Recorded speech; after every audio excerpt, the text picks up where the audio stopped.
Hello out there, this is Cami White and you're listening to Rushdown Radio.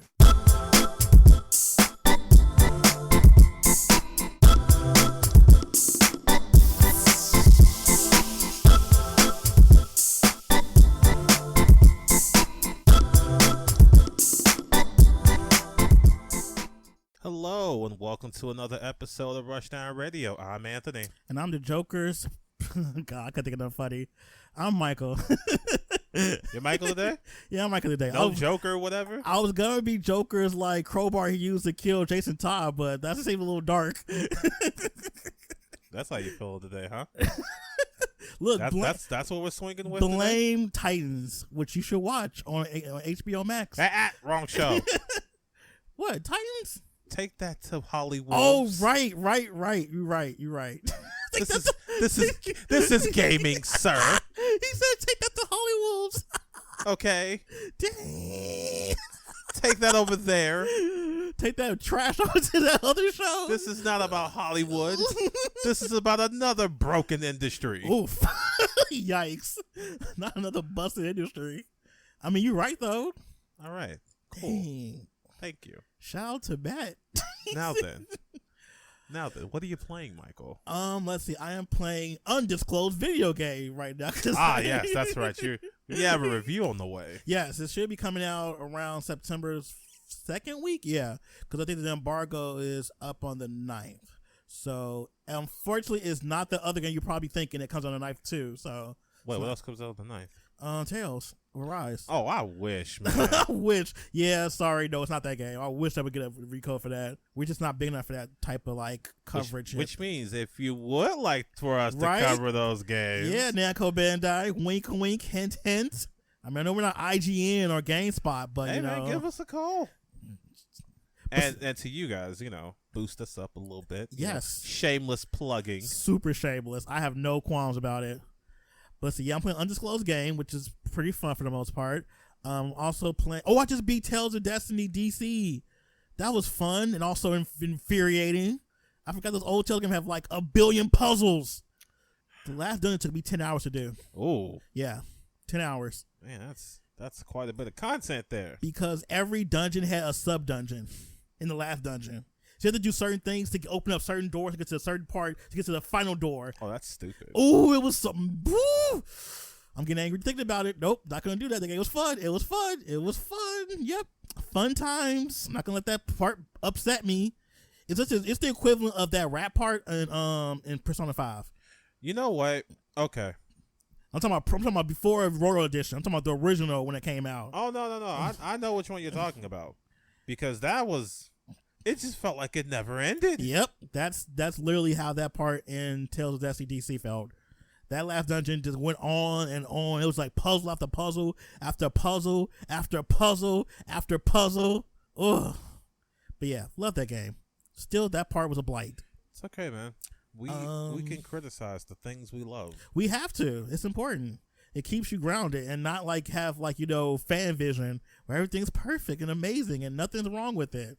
I mean, some of my favorite games in the world have parts I hate. Yeah, fair enough. But yeah, that's pretty much what I'm playing. Oh, I'm still playing Pokemon Unite because I'm just trash. You are. I am. I've accepted that, sometimes I give in to the machine. I gave in to the Pokemon machine. Which is weird. That's usually where I am, but we'll talk about that in a second. Yeah. What are you playing? Speaking of Pokemon Unite, I gave it a try. Not doing that again. It's a team-based. When I know I don't like a game, I'm going to stick to my guns because this didn't change my mind at all. I want you to at least experience it. I know. I'm pretty sure you weren't going to like it because it's a team-based game, but I want you to know how it feels to play it at least. It feels bad. You like the actual gameplay either? No, I don't like. There is nothing I like about this game. I like the gameplay. It's fun. Like, using your little attacks and stuff, and then you're getting your levels up, and then you evolve. And I'm all right, man. This game has nothing for me. And you know what? That's fine. This game has nothing for me, but that's fine. Okay, I'm willing to live with that. I mean, it's a free to play game. It's not like it's like that's a another thing. Game. Like, I didn't pay anything for it. Yeah, you didn't really do nothing but like lose a little time. Imagine paying for that. I think if I had to pay for it, I probably wouldn't play it. Yep, I probably wouldn't. I'm pretty sure I wouldn't. Now free to play, sitting around, got a little time to kill. You want to like play a match or something? It's kind of fun. All right. So other than that, you may have seen it on Facebook, but I've also been playing Halo. Yeah, that's not surprising. It's just like a game you wouldn't think you would be playing really. I mean, it's on Game Pass, so I said, why not? Yeah, true. You know, how often I'm on Game Pass and I'm just, why not? I mean, it's plenty of stuff there to play. It really is. They keep adding stuff every like couple of months too. So I just go, why not? But this last one, don't laugh. Rune Factory 4. what, the newest one? No, that's 5. That's not out yet. Oh, No, Rune Factory 4 is a game I've been playing. that's the one. What's it called? What's the That's the 3DS port. Got it. Okay. I think I played 4. Once I played 4, I think I did. I played one of them. I am playing this a lot more than I expected to. I mean, the RPG aspects are pretty good, and if you like farming, it's fun. That's the thing, right? Story time. I would have never played this game. This game wouldn't have even come to me on my radar had it not been for one of my friends on Discord. I'm sure he's going to listen to this because he's a new listener. Shout outs to Vern. That's his name. You know how evangelical I get about games like Hades and Hollow Knight? Yes. This is his game. Oh, it's This his is game. his game. This is his domain. This is where he lives. Got it. I Okay. actually just learned moments ago he put like 100 hours into the 3DS one and Wow. 65 more into the Switch one. And I'm like, you know what? You love this game. But prior to this, every single chance, he was like, have you given Rune Factory 4 a chance? You play Rune Factory 4? Did you play Rune Factory 4? Did you play Rune Factory 4? And it got to me to such a point where I was like, you know what? Fine. If I can find a physical copy at a decent price, I'll buy it. Buy it digitally. I don't want to buy it digitally. What if I hate it? So then he was like, if you hate it, I'll make you some artwork of anything you want for free. Oh, Bet. nice. So I went ahead, I took the plunge, and I have been playing this a lot ever since. Oh, this one. Okay. I didn't play this one. I played the one. I think I played probably 3. It's like an Animal Crossing game with not that much commitment and conflict. Not conflict. Like, Animal Crossing needs conflict. And I don't mean hating Tom Nook. Look, I just got through with a nightmare horse on this game. I can go from farming my turnips and potatoes and talking to a stupid dragon person and a talking box that tells me what to do so I can become a better prince. I'm actually playing as a princess because I know there's a marriage aspect to this, and I just looking at the girls, I'm not a fan of any of them. Not a fan. None of them. But they won't let you be gay in this game, so I can't. I'll take the girl. Why not? Whatever. But well, okay. Personality wise, I mean, there's one, but anyway, losing the point. Of all the mundane things you can do in there, it feels good to do them because it always feels like you're going towards a goal. It's like every time I fish, I get better at it. Every time I'm doing planning and stuff, I'm getting better at it. You can even get better at walking. How do you get better at walking? By walking. I mean, logically, yes. If you do a thing a lot, you usually get better at That's basically the thing. the premise here. Okay, the last one I played was Tides of Destiny on PS3, which wasn't a bad game. I just wasn't feeling like I wanted to farm too. The farming actually isn't in it's like a thing I do for like a few moments. That's another thing. This isn't like real time. That was probably something I didn't like much about Animal Crossing, that it was tied to real time. Yeah. This one, you're in and out of a day in 24 minutes. That's fine. I'm Okay. cool with that. But yeah, I'm liking this game. I like it a lot more than I thought I would. So How's the combat? it's simple and exploitable. Okay. Remember how I said that you get, skill points for every time you do something? So there are times where you can just infinitely loop attacks if you pin an enemy up against the wall because they don't die until they fall. Oh, okay. So you can just keep hitting them and you get points for it. Oh, wow. That's very exploitable. That's stupid. That's very But exploitable. you're damn right I'm going to do it. Of course. That's like evil level game. It is. Now, it boosts up your skill, not your levels. That's like a different thing entirely. But still, it's such an exploitable game. It just doesn't get. It's like experiment. Do what you want. That's sometimes fun. It is, and in this case, it's fun because I mean, there's no PvP thing to it, so who cares how I play this game? Yeah, But yeah, I'm having fun. I genuinely did not expect to. So that's good. Those are fun when you like learn about a new game type or a game that you wouldn't expect to like, and you end up loving it. it Always is. It's nice. It's like all I needed to enjoy like one of those soft ass life sim games was like a little bit of conflict and not that many time constraints. Yeah, time constraints are not always a great mechanic in games. I'm over here having festivals with these people. It's all nice and cozy. This is a cozy game. That's why people like those games. And you know what? That's probably what I needed from all the other aggressive games I play. Yeah, where I want problems always. That's how it is, man. I don't want to always have to knock people out with spaghetti. I don't want to have to do that. I don't want to have to keep on fighting for the sake of the world.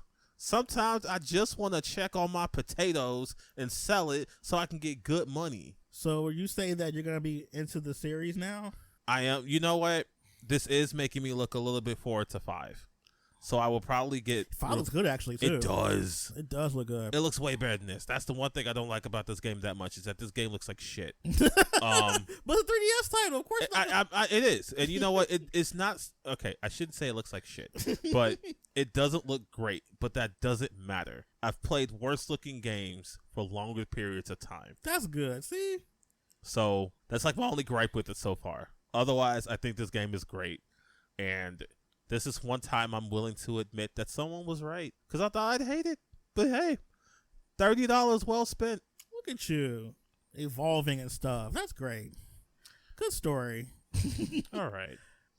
So, with all those good feels out of the way, let's go ahead and just punch it all down. Ah, yeah. Just knock it all out. Yep. Time to When we talk about the games industry, I mean, it's not all terrible. Is it all terrible? I don't know. A lot of this stuff's pretty bad. I mean, we can positively spin a couple of these. How? So, we'll get there when we get there.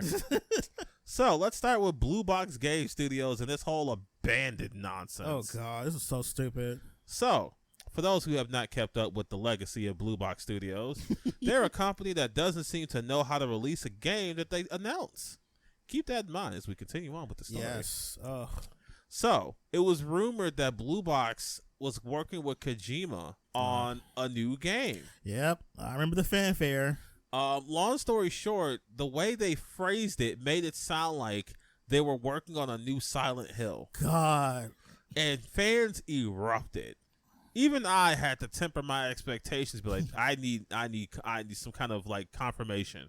Because this is Konami. Yep. For all I know, they're about to put out a Silent Hill pachinko machine. Yuck. So I had to calm down and wait. And I'm glad. Silent Hill because, pachinko machine? Oh, I mean, one of those exists already. I know, but just the idea. Mm-hmm. Isn't it Metal Gear Solid one too? Mm-hmm. And the Castlevania one. Oh, that's gross. Remember that old cutscene? Yeah. And it was for that pachinko garbage? Ugh. But anywho. They had to go out and say, hey, we are actually not associated with Silent Hill in any way. So they kind of had to do one of those. And so then everybody was like, well, what is this game about? And then, you know, they give you little teasers, little breadcrumbs and say how they're going to have a little announcement. And they put the trailer out. And all the trailer is somebody walking on the floor for like a second or two. I don't know if you saw that abandoned trailer. I did not. There was more text about how the game was supposed to look and run than there was gameplay. As you'd imagine, everybody was upset. Yeah. So upset that Blue Box had to say, hey, we'll give this game out for free. Except they couldn't do that in Germany. I don't know why. I forget the reasoning. That's weird. But then they were like, we'll just make it a PS Plus title so Germans don't have to pay for it because it's not fair. Whatever. Uh-huh. So somewhere along the line, they were called some scammers. Of course. And apparently, the head of Blue Box was so upset by this that he was talking about how the team was depressed, how they couldn't sleep, how could they call us scammers because it's not like we pocketed the money. All this stuff. Mind you, They had a successful Kickstarter of nothing that came out of it. There was another game they were trying to put out that just didn't make it out. I think it just got canceled or something. Whatever. Point is, they're not great at releasing games. And now he's out here fighting for his life, trying to make us all believe that they're not scammers. And they want us to keep looking forward to Abandoned, despite the fact that all we have to look forward to is a person walking on the floor. That's enough to get you satiated to want to buy this game or play it at least. I do not care about a man in his dirty jeans walking in this echoey ass room to a game called Abandoned. Abandoned. That's a good title. Yeah, it sure will be funny when they abandon this title. I'm sure it's an inside joke. Hey, read between the lines. I saw this all over Twitter about this, especially they said not a new Silent Hill game coming out. That's not true. I knew better for that, especially with Kojima. Kojima, after what they did, that man, come on now. Kojima would never work with Konami again. He has his own company now. Why would he ever go back? Kojima has way too much clout for way Konami. Too much clout. That is like the man. Like, I don't know how y'all fell for that bait. That was dumb. But you did, and now look at what's happening. They're being called scammers, Michael. I love when people get called scammers because that's what stuff. I mean, to be honest, this gaming industry has become very scammy lately anyway, so it's an apt title, honestly. I mean, I guess so. I just feel like people wouldn't call you a scammer if y'all weren't scamming. That's literally how that works. That's literally how that whole chain of events y'all works. Keep on talking about how you're going to release games that you do stuff like this. You let the whole internet believe that y'all was going to release Silent Hill until things got too hot. Oh, God. They want the publicity. They want the PR. Well, they got it. They want the engagement. They got it. They want the clicks. I was not really privy to who Blue Box was before this, but I know who they are now. Exactly. So now they're infamous. People don't care how they get popular or famous these days. They just want to they just want it. They do it by any means necessary. If that even means doing something negative. That's pretty shitty. It is. That's kind of trash. I mean, I'm not saying it isn't, but that's just how our culture has been driven now. It's all about engagement and viralness and, comments and, follows and stuff. So people will get that however way they can get it, even if it comes from outrage. All right. You got a point. I mean, we could look towards other people. Yes. Like Soulja Boy. Oh, you didn't think I was going to sneak this in there, did you? I have zero to say about this. Take it away. Oh, I'll keep it brief for your sake. Basically, we were going to talk about how Soulja Boy apparently is just beefing with Atari because, of course, as we know, any publicity is good publicity. So, talk about those game industry scammers and you Michael really has nothing to do with this. All right, Michael, no more Soulja Boy. Good. He don't get no airtime from me. None. Next case.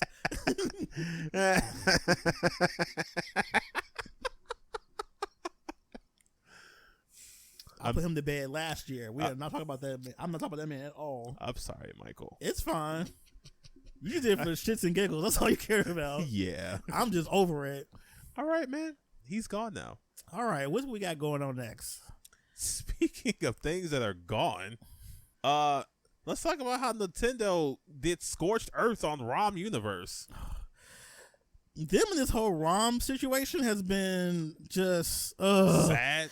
Yeah, it's like, why are y'all so pressed about stuff y'all can make? Y'all can easily fix this by just allowing yourselves to sell the ROMs back. You have all the ROMs. You can have they can make so much money. But you know what? That's another tangent. No, go for it, man. This is all related. I know it's like they hate ROM sites because they don't get any profits off of them sharing these ROMs with the general public for free. I got that. Those belong to y'all. I get it. Intellectual property, ownership, trademark, blah, blah, blah. Then why don't you do something with this stuff? People are like, they're not obligated to sell this stuff back. Then what do you expect people to do who want to play this stuff? You better just be like, oh, well, I guess I can't play this game anymore. It's not available. No, that's not how things work. If you make something inaccessible, people will find ways to make it accessible. That's just the way that's just nature in itself. Yep. And so this gentleman did, Mr. Matthew Storman. He decided he was going to make ROM Universe, but see, his site was different because you paid a premium for these ROMs. Oh, I've been on stuff like that before. Yeah. He charged $30 a year to access this site. That's actually kind of cheap. It is. So I remember what site was I on? I forgot the name of it. It was one that had like all the like Dreamcast stuff. It was one of the very few sites that had like every Dreamcast game that ever got made. And I was end up. Oh, it was. I know what it was. They allowed you to do one download per day, but if you got the premium, you could get unlimited downloads. Mm-hmm. So I collected the unlimited one because I wanted to get a whole bunch of games. Oh, I remember sites like that And because it took me a long time to get like a PSP library going. Oh yes, because they was like downloads were like throttled and stuff, so you couldn't like download stuff at high speeds. Mm-hmm. So if you had to actually pay for the premium once you actually download stuff faster, which I definitely had no problem doing. But yeah, he made approximately $36,000 doing this. Wow. Yeah, Just off this site alone? off this side alone. And I'm sure it didn't cost them probably pennies to keep the site up. Who knows? What we do know about him is that he was unemployed during this whole time. Oh wow. So he was on like government benefits and stuff. Ah, okay.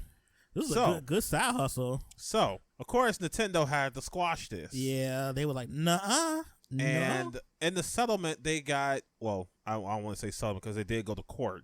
Matthew even went so far as to represent himself, and he lost to the Nintendo Ninjas, having to pay a whopping $2.1 million judgment. Ooh, he had to pay them? Yes. Oh, God. Now, that sounds like a lot, but what it really turned into is that I think he had to pay like $50 a month or something like that. I think it was like it's like $50 a month. To Nintendo? Yes. Oh, that's garbage. That's so trash. I hate Nintendo sometimes. They make weird decisions. Now, here's the other thing though. Mm-hmm. He wasn't paying them. I mean, he's unemployed. I mean, yeah, basically. If you ain't got it, you ain't got it. Yeah, he even tried the motion to make it so he didn't have to pay the money, but I guess that just didn't work out. Well, I guess because they found out he had that income coming in from the site, they figured he at least had that. Now, according to what happens next, Nintendo then filed for a permanent injunction, making it so ROM Universe could never operate ever again. Oh, wow. So yeah, he was ordered to destroy all his ROMs, never distribute anything that was illegally obtained by Nintendo. Uh-huh. And if he didn't, well, you know how those things go. Yep. Nintendo was really just destroying this man. Now, mind you, he should have been paying his $50 a month, but I mean, what was he gonna do? That's wow. So it's like the second like really major takedown of a ROM site, it seems like, from Nintendo. Because wasn't the first one Emu Paradise? They've done this to a few sites. Oh, they have? Oh, wow. Now, mind you, he does make a point. So he said he shouldn't have had to pay $2.1 million on the grounds that Nintendo didn't actually suffer any financial damages. Which, let's be honest, do they ever? Never. Really? They never suffer any damages. Okay.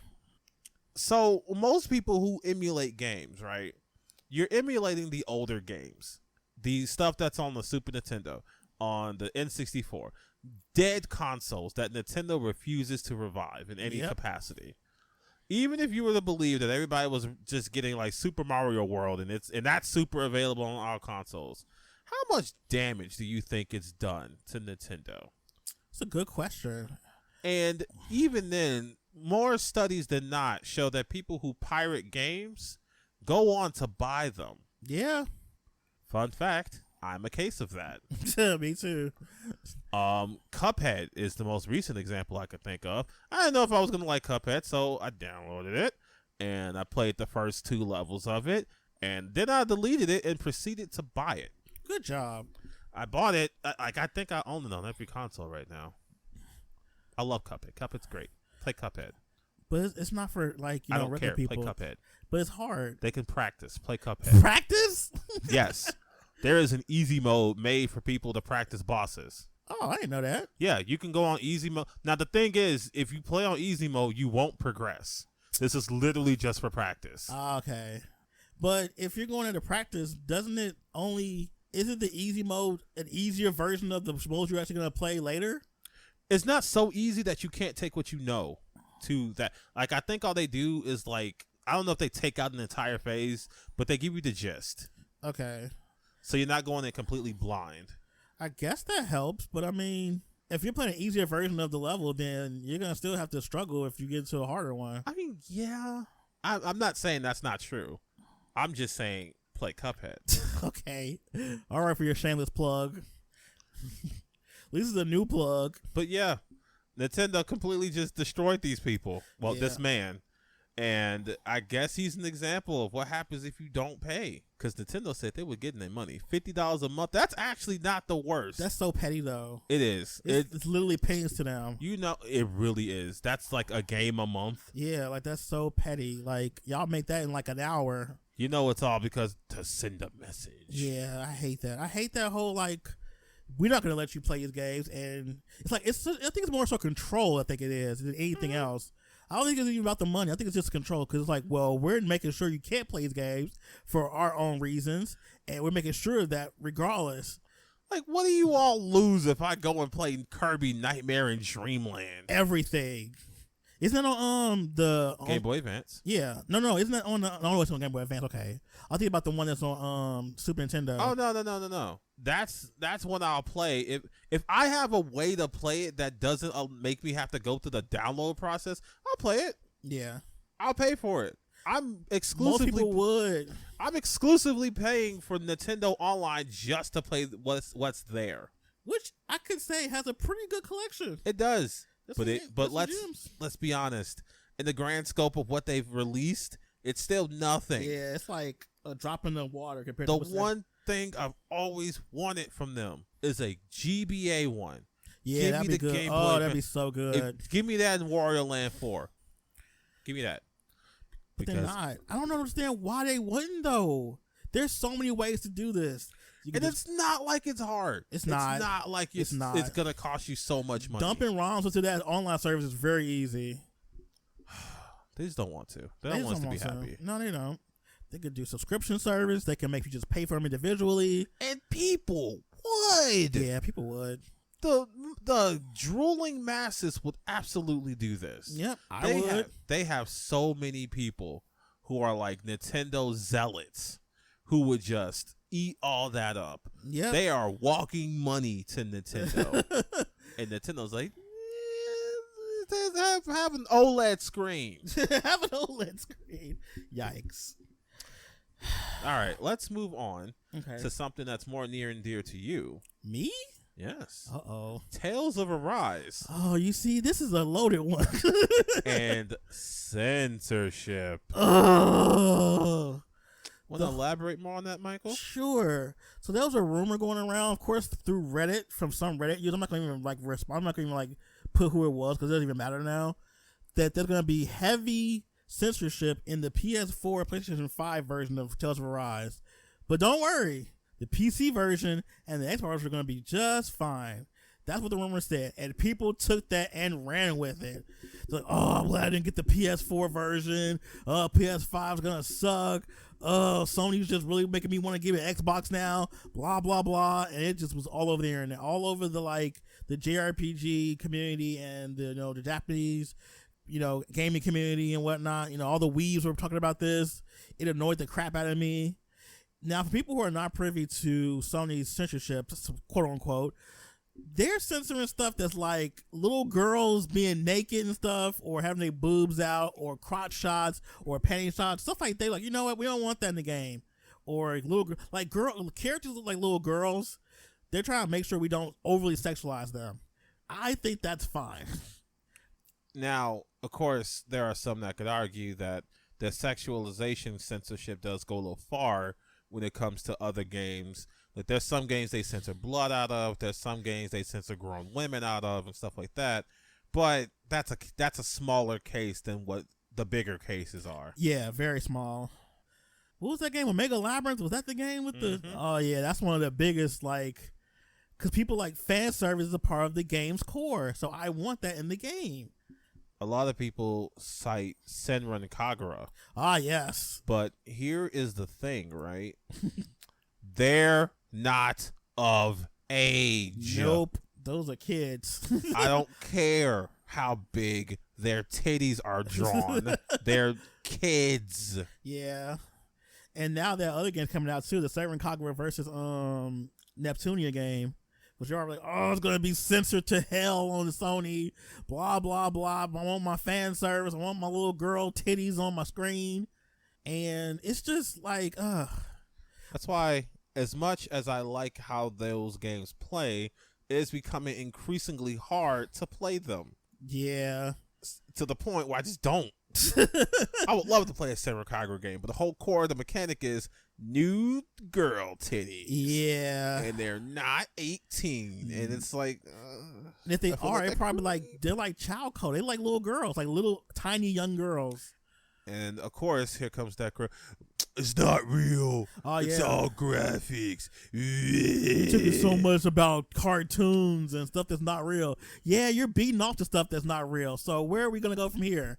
Like, where are we at now? Where's the impasse? Yeah, I'm sorry. I don't care that your lolly is like 8,000 years old and is an elder entity of the greater universe. I do not care. She looks like she belongs in school. Yes. She looks like she likes Barbie dolls. And you know the funny part is when they have those characters in those shows and games, they tend to be in school. When they have to like do regular life, like, oh well, you know, I'm going to go to school now. They don't go to college or something. They go to regular school with the rest of the characters. Man, I am immediately thinking of this anime, Kobayashi's Dragon Maid. Ah, yes. One of my favorite characters, Kana, is sexualized to hell and back.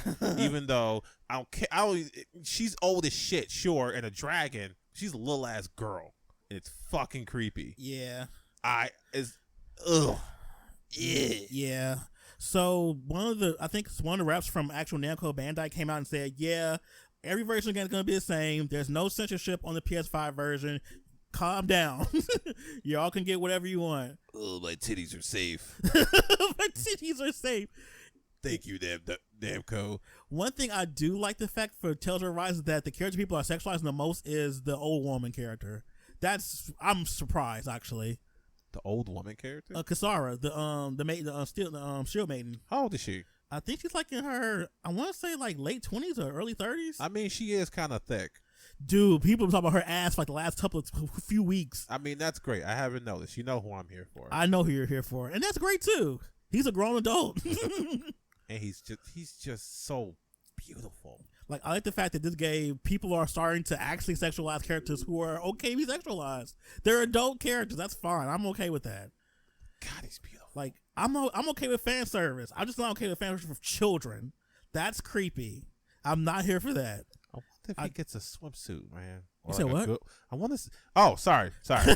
Like I'm like, what are you talking about? Look, I just want to see him in a swimsuit. I bet he looks great. Did you see the trailer? No, yeah, but I mean, like in everyday stuff, man. Oh well, if you get the pack, you'll have it. I have to get it then. Yeah, just buy the swimsuit. I have to objectify him. That's fine. I'm okay with all of that. Not okay with them objectifying Ringwell. Ringwell is underage. Leave that little girl alone. She ain't even on my radar.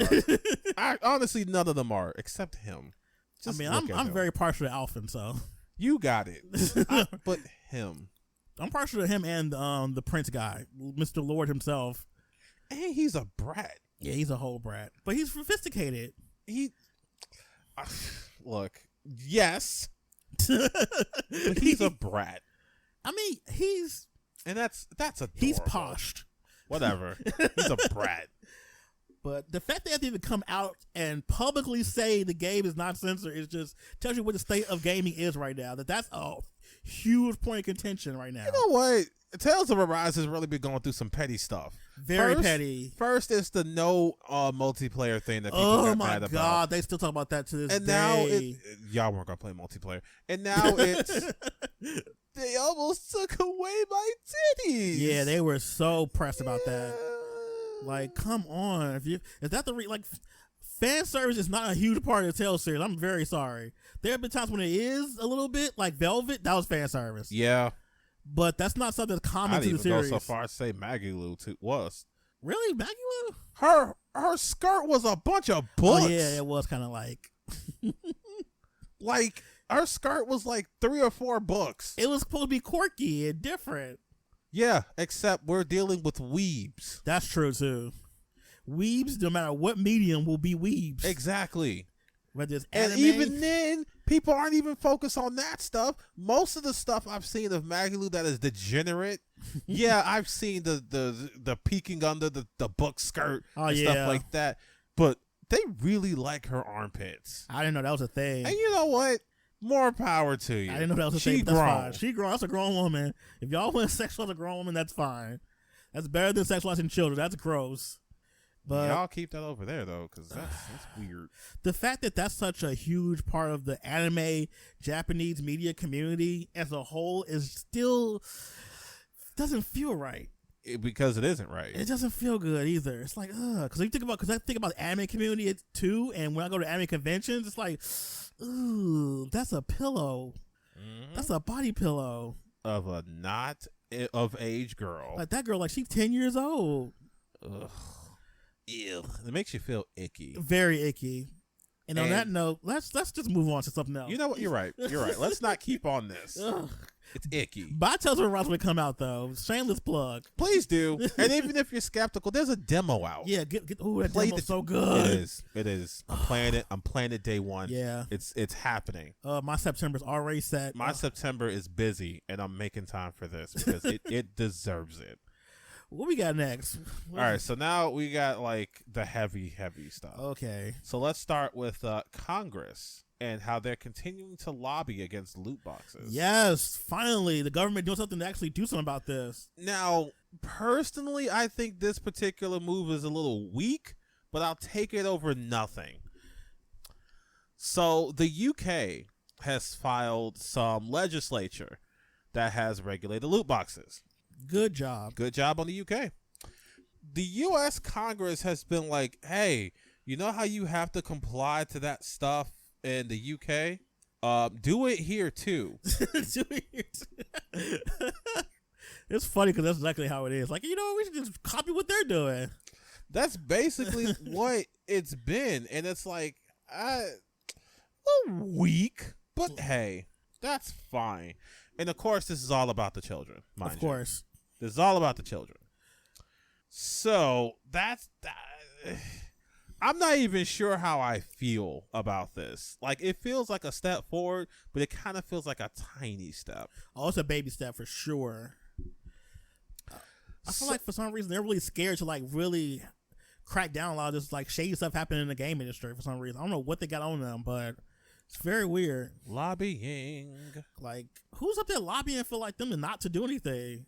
Well, I'm You sure know it how much exists. money they get out of That's true. out of this stuff? That's true. GTA 5 is still alive because of microtransactions and things. Yeah. But if we're talking strictly loot boxes, look no further than EA and Ubisoft. Oh God, those two companies. Yeah. And honestly, I'm at the point where it's like, if it's for the children, fine, because everybody benefits from it. Yeah, because children are most vulnerable to like loot boxes. Right. And, you know, I guess no one wants to talk about the adults that get caught up in this stuff. But you know what? Fight for the children, blah, blah, blah. Fight for children. That's because people don't think about people the most vulnerable to these type of practices anyway.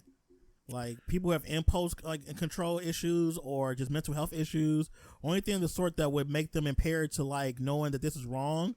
And then kids definitely don't have any other type of like controls too. So it's like, okay, these people are definitely going to be who we target for these things in the first place. They can make the most money off of them. And we've seen how kids will just drain bank accounts. Man, just keep pressing the buy button.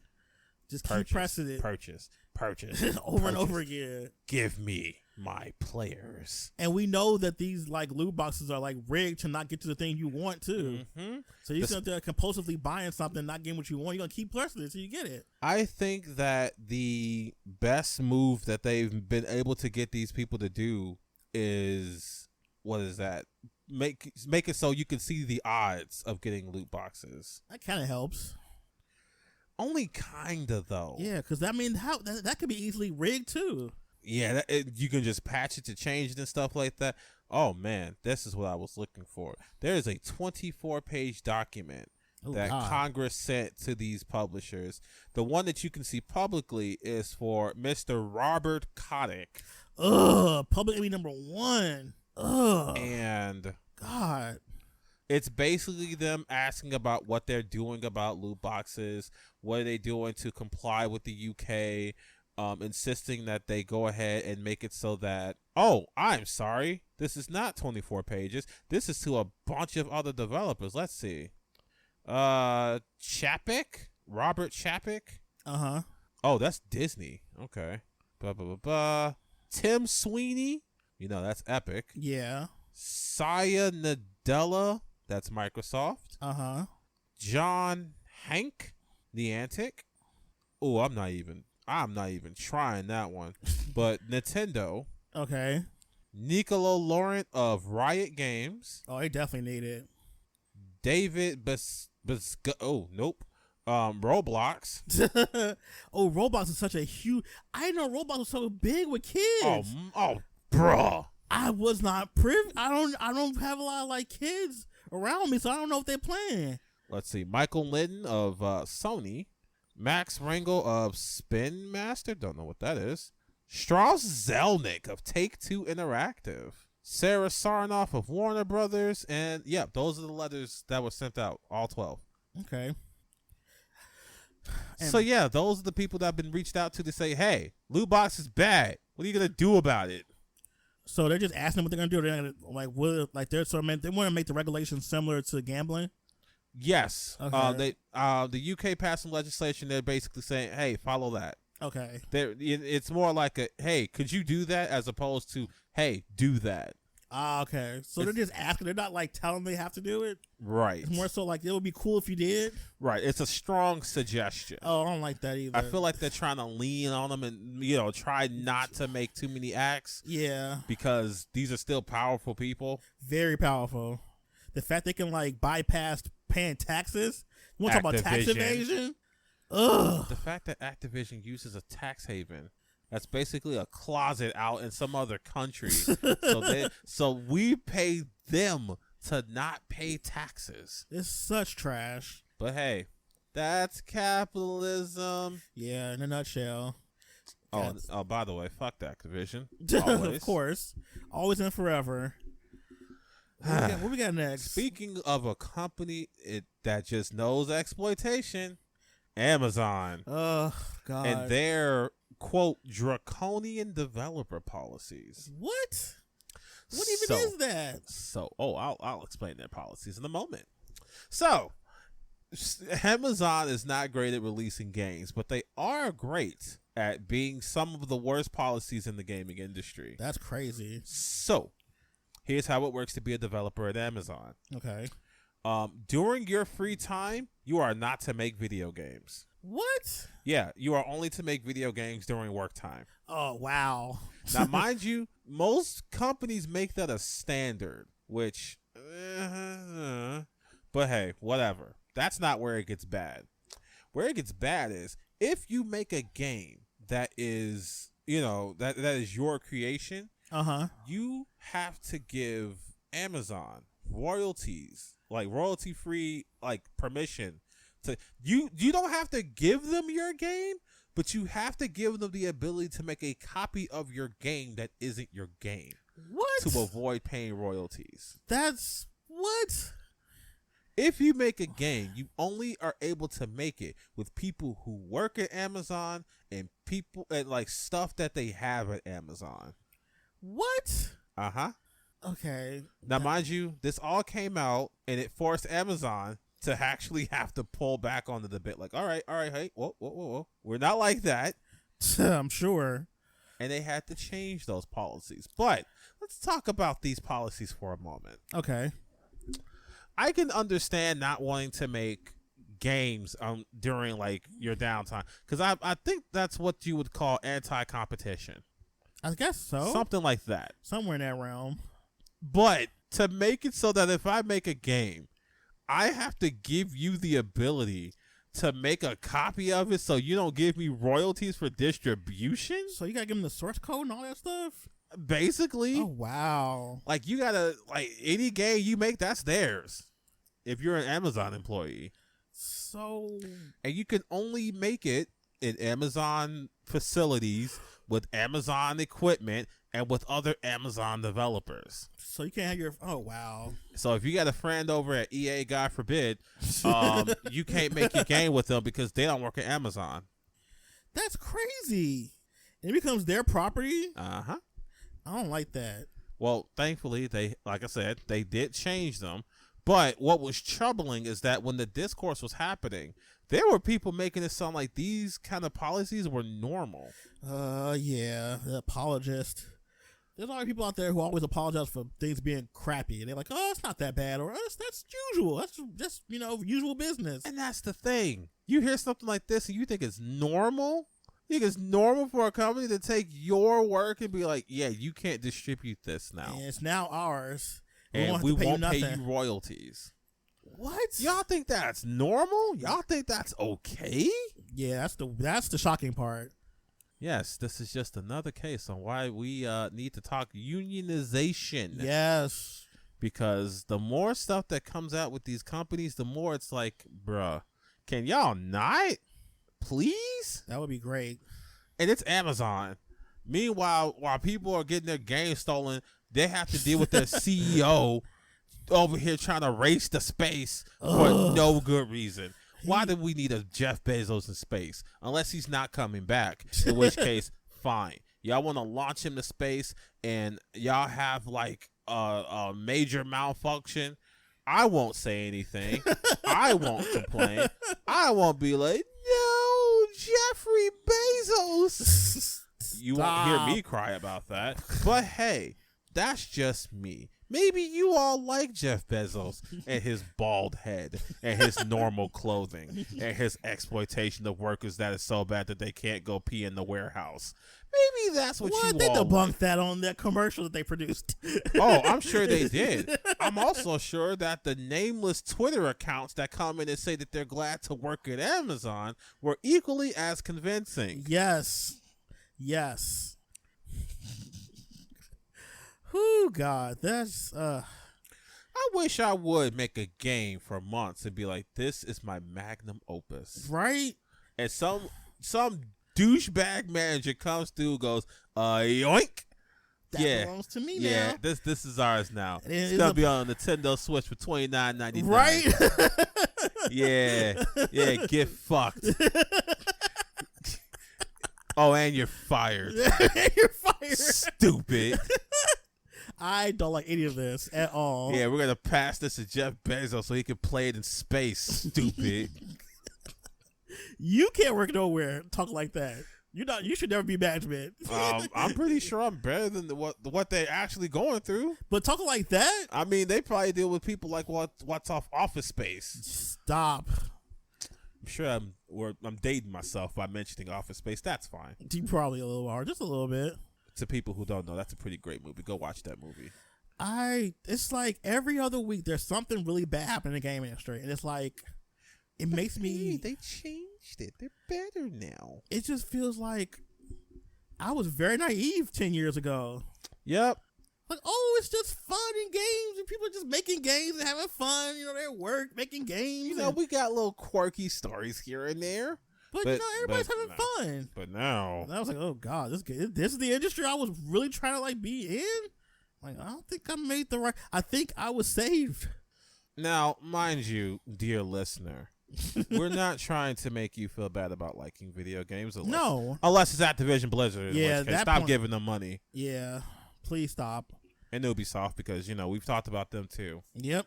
But I really think it's important for people to understand how the sausage is made. You know what? I want to make a whole video about that. I was thinking about doing that a while ago. Because, I mean, nobody ever wants to talk about that.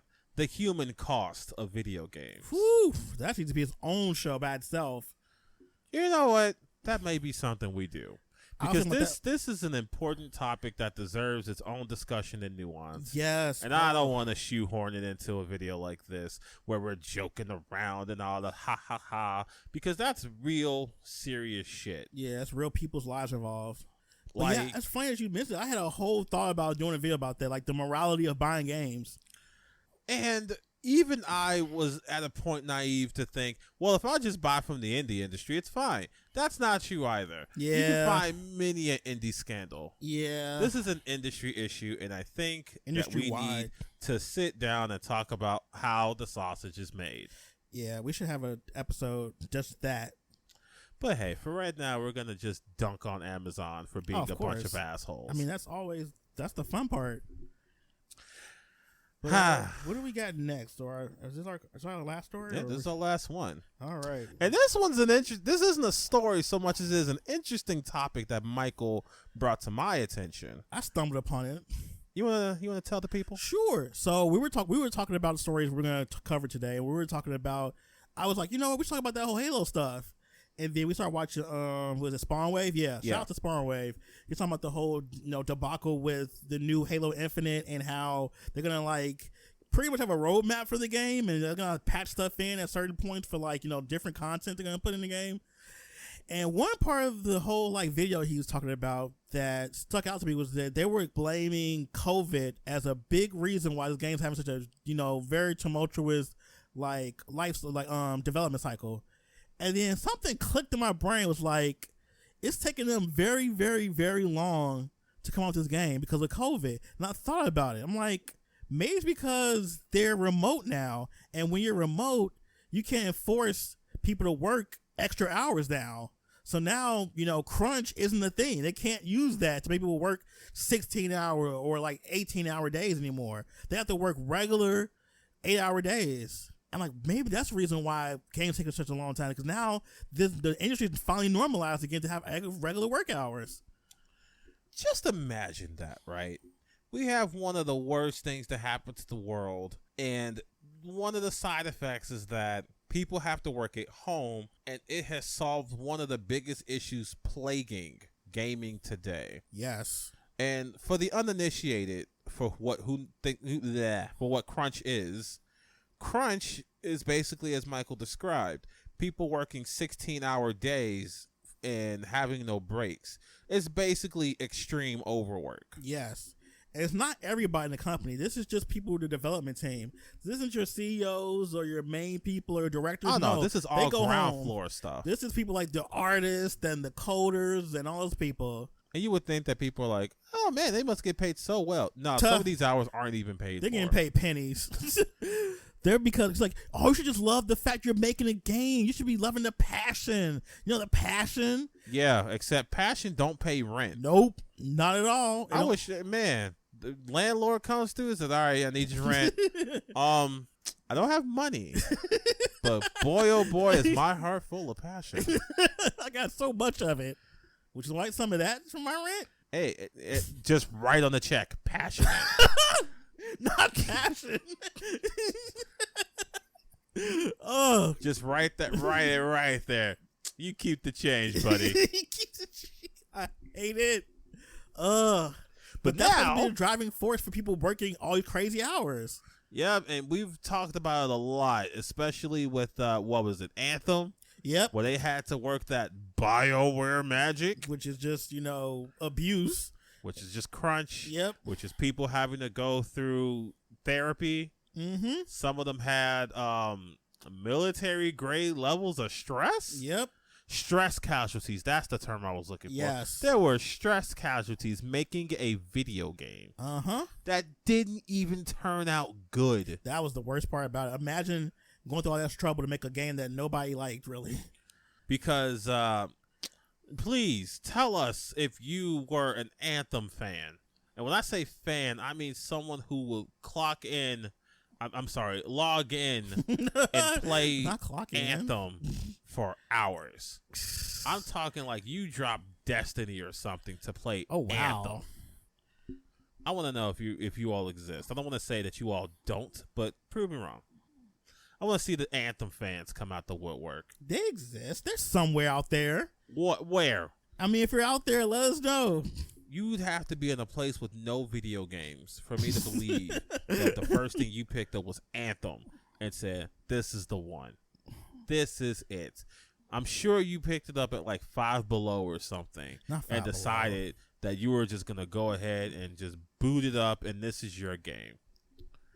But it is an interesting point to say that now they're at home. What are you going to do? What are you going to coerce them with? What? You're going to make them go home? They're already there. And just imagine, they get stressed out. They can just walk away from the computer, get themselves a nice cup of tea, maybe have a nice biscotti, watch some Judge Judy. Don't watch Judge Judy. And just have a nice old time away from the computer. Get a nice little 15 in there. And so now they're just like, man, we can't force them to work harder because we don't have the corporate whip at their back. Nope, we don't have the bandwidth or the ways to like actually monitor their every waking move all day long like we used to do. You went to the bathroom? Oh God, why are you going to the bathroom? You lunch break, you get 15 minutes. You want actual food? How dare you? It's actually kind of crazy. Yeah, it's like most companies have like, a standard of practice when it comes to like labor laws and stuff. I don't know how the game industry has, sidestepped that stuff somehow, but they have. And I wonder if they get time and a half too for those overtime hours. I don't know. That's a great question. If they're paid, they don't. If their salary, which I'm pretty sure a lot of them are salary, they don't get paid overtime. If your salary, you just get paid for whatever you get paid. Yep, until their job's done. It's pretty much how it works, which is probably terrible if you're a game developer because you're working like 16, 17 hours, not getting extra money. You're tired. Your boss telling you need some more of that BioWare magic.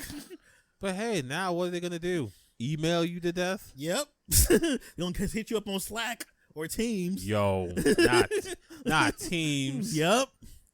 Shout out to Teams because that gave me PTSD now. Like working on Teams for almost a year now that I'm doing my current job. I hate it. I hate Teams. I like it and I hate it at the same time. I've seen what Teams can do to a man. Yes. Teams can break a man. But the fact that now games taking like, cause remember back in the day, games took a long time to come out, like eons, and then all of a sudden games started coming out a lot more rapidly. Yes. After a certain point, I think like Call of Duty kind of like when that year, Call of Duty, Assassin's Creed, those yearly games start coming out, and now like cycles have been less and less, and now we're getting back to the old school like 90s like development cycles. For games take a long time to come out. Yeah, because who knows when Halo Infinite is going to be out in its entirety. Oh yeah, it's going to be a while. But now we're in an era where they can't just push stuff back again and again. Yeah. Because you got to please those shareholders. Man, those guys. It's almost as if this way of just making game after game is, say it with me now, unsustainable. What? There's nothing but upward mobility and upward growth in the game industry. What are you talking about? Well, the evidence points to nah.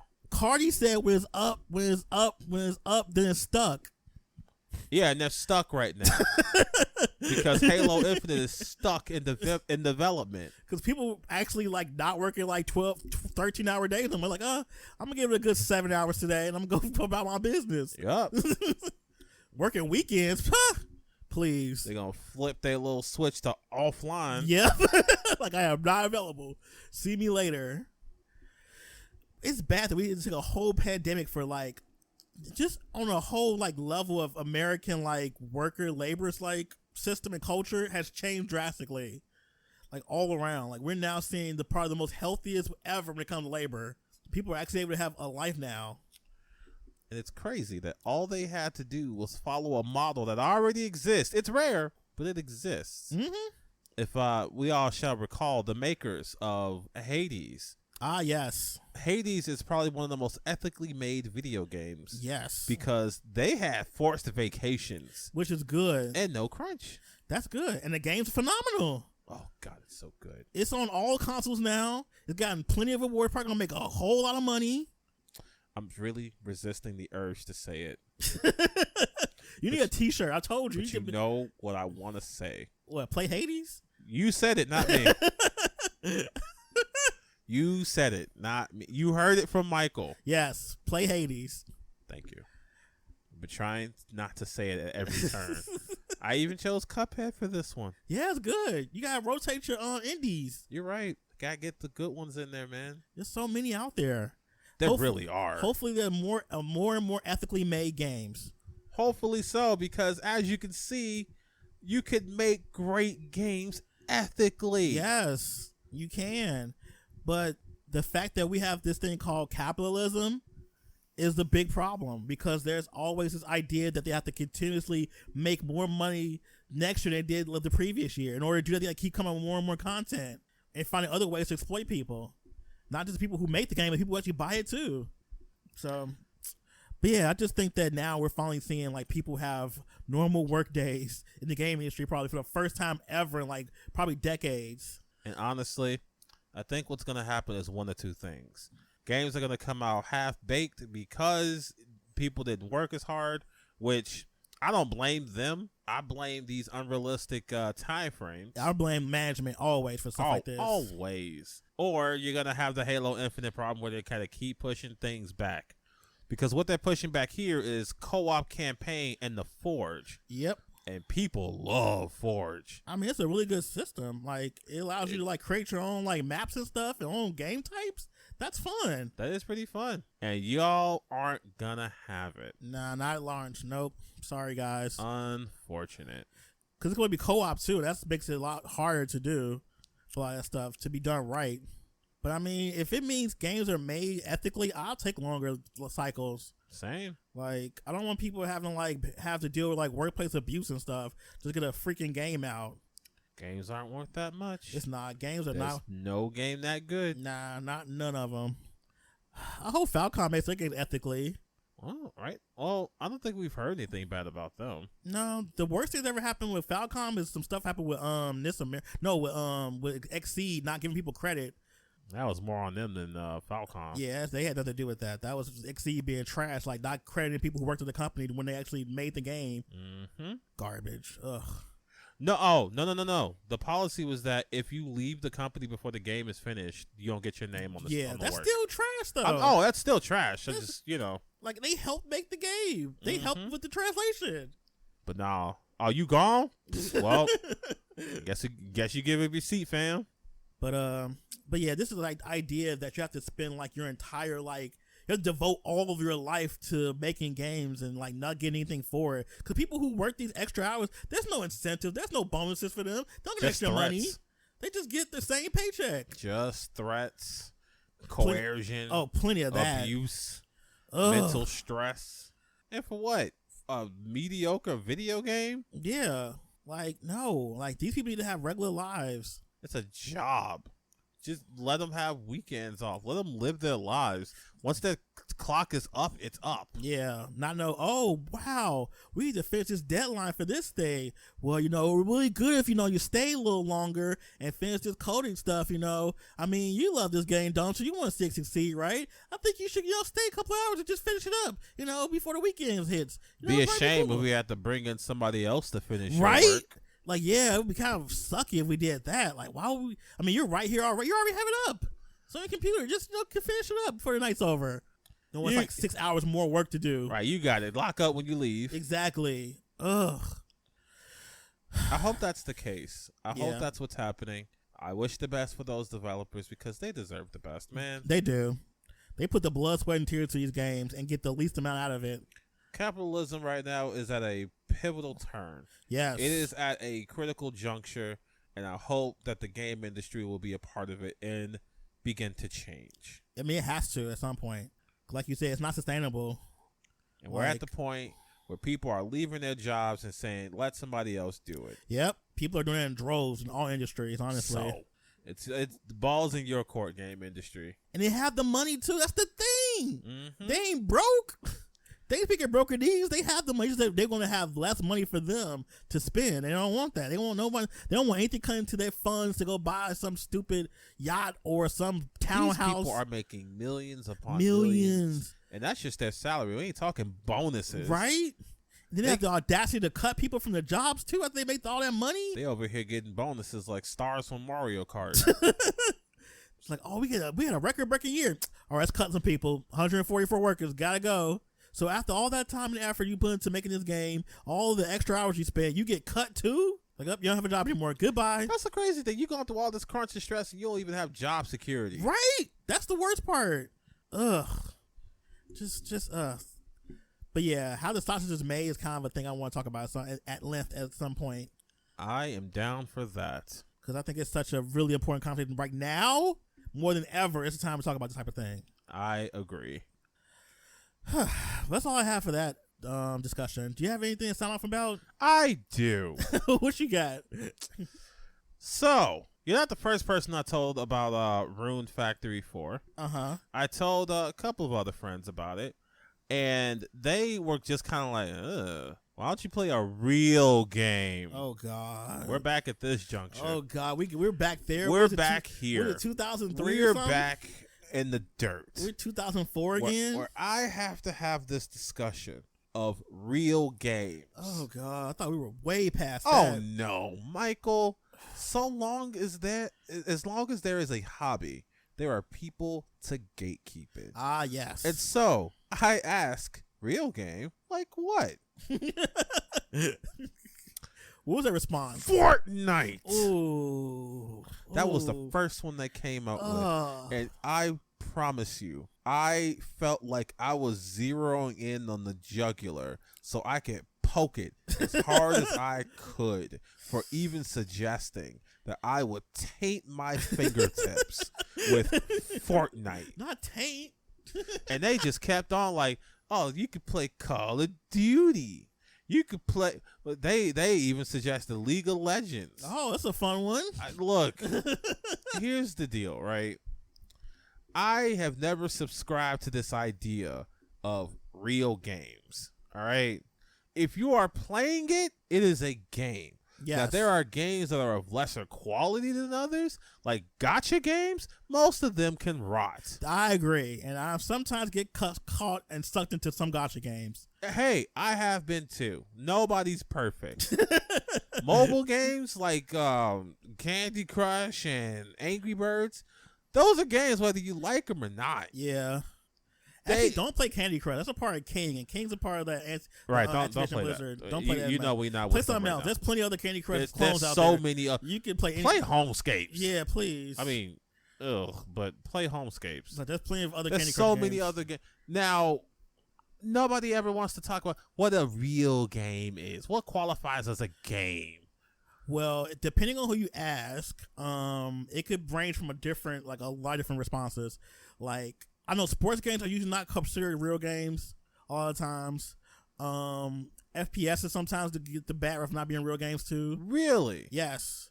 It just depends on who you ask. If you ask like a person, okay, someone from my general vicinity of gaming would consider FPSs, sports games, and card games not to be real games. All right, time out. Whoa. We're not gonna talk about racing games being bad. I mean, I love racing games, so I'm never gonna be like, that's not a real game. I don't even think sports games not a real game. It's just stuff I don't play. Now, I'll argue that they're more slot machine than game, but there is still a True. game there. I never want to talk about whether or not something is a game. I will rather talk about the quality of the game presented, which I think is what we should all be trying to go towards. Not, that's not a real game. Not to mention, this is as much of a game as any other game. It's a game. What? Because it has farming? Yes. Farming? Yes. That's it.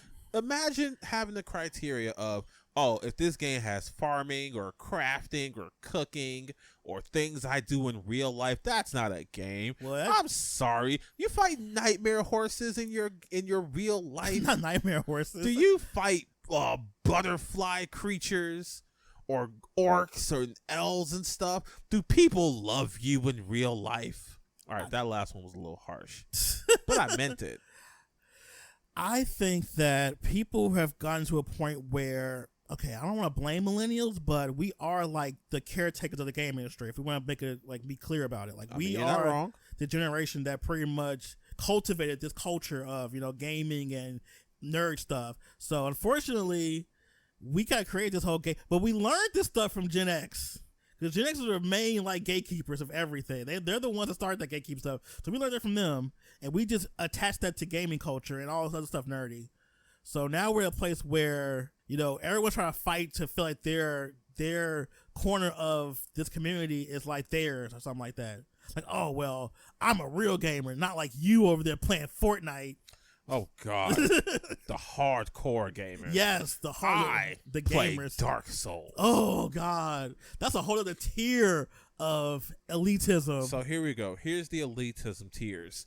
People who play From Software like games. Yes, They're at the top because they go through the trouble of playing hard games on purpose. And you know what?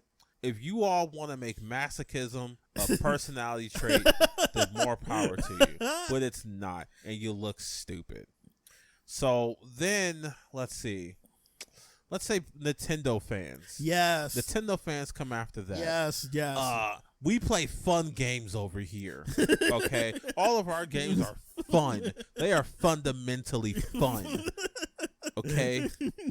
You don't know what fun is. You don't play Mario. All right? When have you ever done anything fun in your life? Not fun. We have Metroid over here. Not fun. I mean, you're not wrong.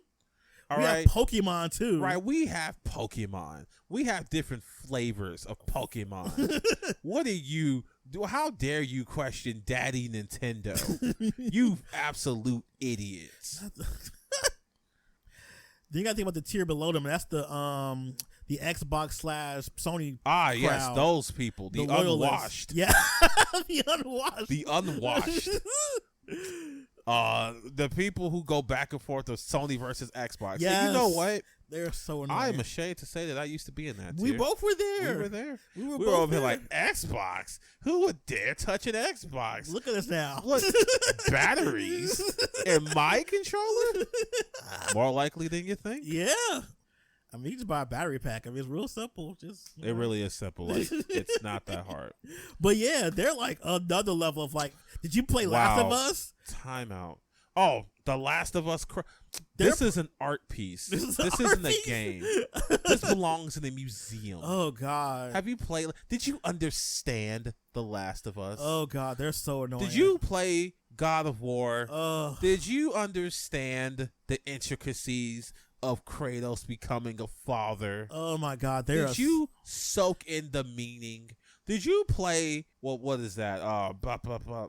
Why can I think of it? Horizon Zero Dawn. Oh God, those two. Did you understand the meaning of her name being Aloy?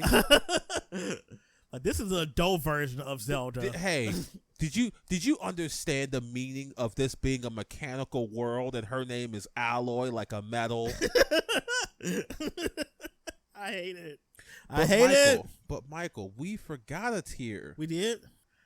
Personal computer. Oh my God, they're the top. What am I forgetting? How did we They're above the skip From them? Software people. They by a mile. It's like they don't they descend yes, to talk to us low filthy yes, casuals. yes. We don't play games. We're the okay? true casuals. We are we are all the unwashed to them. yes. They descend from the heavens with their silken cloaks to remind us that if our games aren't 129 gigabytes, we are playing filth because we don't have 200 frames.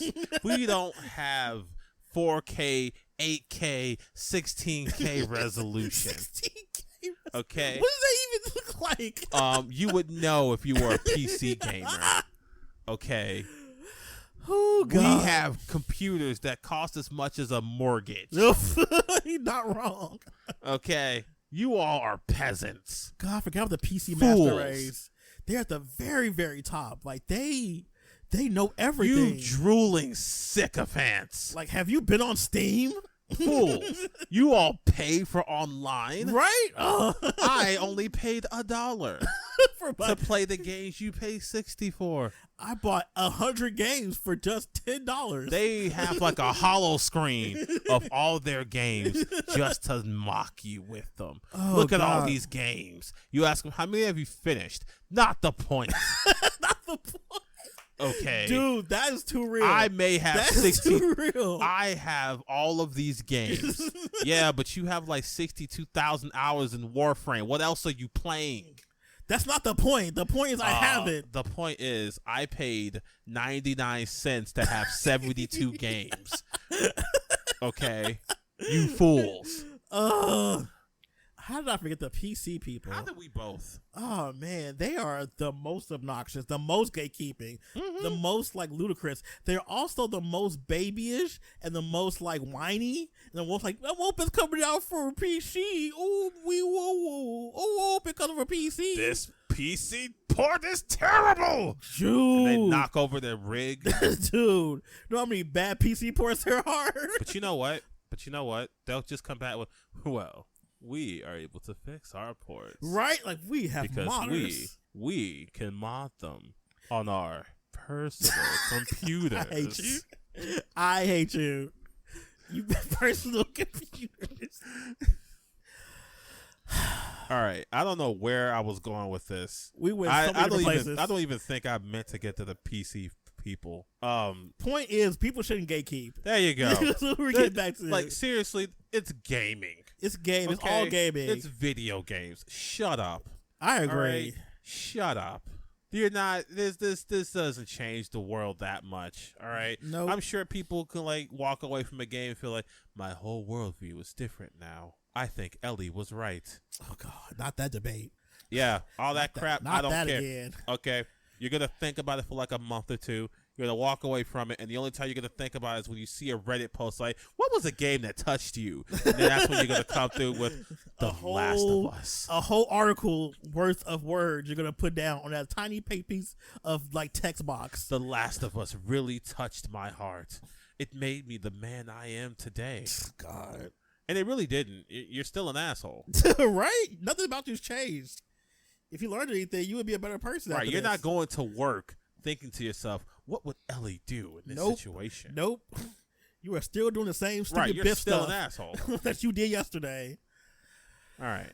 I think that's enough. I'm feeling the rage leave my veins. That's good. My only sound off is probably what I've said before. I'm gonna just say it again. Tales of Arise is not like, I feel like people are making this game to be like the end all be all for the series. Like, this game doesn't work, then they're gonna just fail. It's gonna be the end of it. That's not it. That's not it. Y'all need to calm down. First of all, second of all, I don't know what world you guys have been in playing Tales games, but some people have these weird expectations about this game, like what it should be. And like, they've been trying new stuff every game, just about. Like, every game in the series has been pretty different from the previous one, on purpose. It's almost as if they don't want to be locked down to one style. It's like they're trying new stuff because they always try new stuff after a while. So I don't know. I've just seen a lot of weird posts and stuff. People are complaining about the game like heavily, like, "Oh, it's too flashy." I'm like, what have you been playing? Every Telltale game has been flashy. That's the whole point. It's crazy. It's a spectacle. Now, I think what they mean to say is that this game it looks better than ever. Oh God, yes. And maybe, I don't know, maybe they're distracted by all the particle effects or something. Who knows? Maybe. But I mean, every Telltale game has been they have these big, gigantic spells and like screen filling like animations and stuff. And just ridiculous attacks. Right? Like, I don't know where have you been? Like, where else are you going to see a person flip a coin, beat the shit out of you, and then catch the coin? So good. That stuff is cool. It's so cool. Berseria. Or turn into a monster creature thing with your claw hand. Ah, yes. And just like suck the soul out of you. Velvet. People hate Velvet. I don't care. For some reason. And I don't get it, because she's an incredible character. She's amazing. Like, I guess what they want is one of those flat characters that like only follow justice. Yeah, they want that. And no, give me some complexity. Give me some depth. Give me some inner conflict. Shout out to Christina V again. I will continue to shout her name out. One of the best voice performances ever for a video game in general. Like, moral complexity makes a character great. I think, because that just means they have to overcome. Now, Velvet just didn't overcome it. She was mad from start to finish. I mean, but she had a reason. I mean, she had a real good reason. Right. I would never take that from her. Like, but we did get to see her be more human. Yeah. We saw a lot of humanity from her throughout the game. And I think that's great. Now, if she was just like, grr, murder, grr, the entire game, that's boring. Or if she was like, I'm all about justice and nothing but justice. Also boring. Very boring. The Plessis is good. I think this game's gonna be amazing. I'm already excited about it. The demo was great. It looks incredible. It's a step forward for them. They've always been saying the games look all the same for the last couple of games. Now they finally do a whole new art style. Like, oh, it's too much. It's too over the top. It's this, it's that. And it's like, dude, relax. Please, let us enjoy this. I'm excited. So that's my sound off. I can't wait for this game to come out and play it and love it and not have to review it too. Because I kind of want to just have a game like this to just play like with everybody else. Because it's kind of lonely. Like, I remember when I was reviewing Trails of Cold Steel 4, it was kind of lonely because I'm like, I'm playing this game, having all these experiences and emotions. I can't talk to nobody about it, really. Whereas this, I'll be playing with everybody else at the same time. And then by the time they all are experiencing, you've experienced it, it's like now you can't talk to somebody because you feel like you're going to spoil something. Exactly. So now everybody's in the same place with me, so we can all enjoy it together. So yeah, pick up Tales of Arise when it comes out. All right, that's my sound off. All right, and with that, we will go ahead and wrap up this show.